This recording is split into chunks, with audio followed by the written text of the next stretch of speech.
দুই মা আর বোন আর এক ছেলের বউ, এরা একসাথে একই ঘরে থাকে, আলাদা রুম। এখন যদ্দূর বুঝতে পারতেছি আমরা, মাকে সে মারি ফেলছে আগে, তারপরে মা যখন খবরটাও বোনে অন্য ঘরে দিতে চাইছিল তখন বোনটারও মারি ফেলছে। এই এতটুকু জানি না, খবর পাই আমরা আসছি। আমরাও এখানে থাকি না, আমরা থাকি অন্য জায়গায়। না দ্বন্দ্ব বলতে এমনি কোনো দ্বন্দ্ব নাই। দ্বন্দ্ব হলে মাকে খাওয়াইতে এত কষ্ট লাগে, মাকে খাওয়াইতে পারে না, মাকে কয় বাপের বাড়িতে চলে যেত। এখন মারে বেশি কিছু কইলে তোমার বোনের কাছে চলে যাও, তোমার বাপের কাছে চলে যাও, মায়ের কাছে চলে যাও, এগুলি বলে। কারণ হলো সে এই বাড়িটা তার বাপের থেকে সে একা লেখাই লিছে, লেখাই লইয়া এখন চিন্তা করে, বউ চিন্তা করে মারে আর বোনেরা যদি কোনো মারি ফেলতে পারি তাহলে এইটার ভাগিদার আমরা নিজেরাই। এই দ্বন্দ্বই, আর অন্য কোনো দ্বন্দ্ব নাই। এমনি কোনো তাদের লগে কোনো তাদের পিছনে যে খরচ করা লাগবে এটাও না। আপনারা আশেপাশে জিজ্ঞেস করেন, আশেপাশের মানুষের দেয় আর এই দুজন মহিলা খায়, আমরাও দিতে হয়। আমার নাম মোহাম্মদ মুজিবুর রহমান।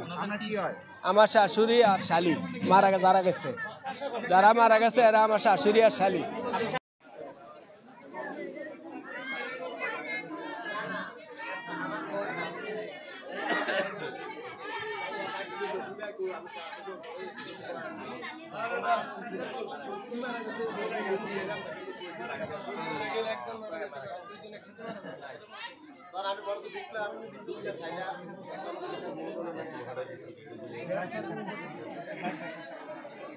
শাকিনে একটি ঘরে দুজন মহিলার লাশ আছে।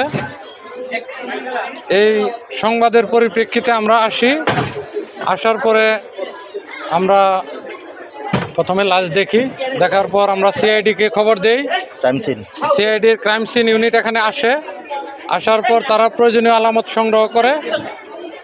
এখানে লুৎফা বেগম এবং শিল্পী আক্তার নামে দুজনের লাশ আমরা উদ্ধার করি। তারা সম্পর্কে মা এবং মেয়ে। এই ঘটনায় আমরা লুৎফা বেগমের ছেলে শাহিনকে জিজ্ঞাসাবাদের জন্য আটক করেছি। এই হত্যাকাণ্ড হতে পারে বলে মনে করছেন? এটা আমরা প্রাথমিকভাবে তদন্ত করছি, এখনো বিস্তারিত বলা যাচ্ছে না, তো তদন্ত সাপেক্ষে বলা যাবে। এটা আমরা তার শরীরে কোনো আঘাতের চিহ্ন পাইনি, তবে ইন্টারনাল কোনো কিছু আছে কিনা এটার জন্য আমরা আলামত সংগ্রহ করেছি। আমরা পোস্টমর্টম রিপোর্ট প্রাপ্তি সাপেক্ষে বিস্তারিত বলবো। ফরেনসিক রিপোর্ট হবে এই বিষয়ে, সেই সাথে ফরেনসিক রিপোর্টের একটা বিষয় আছে।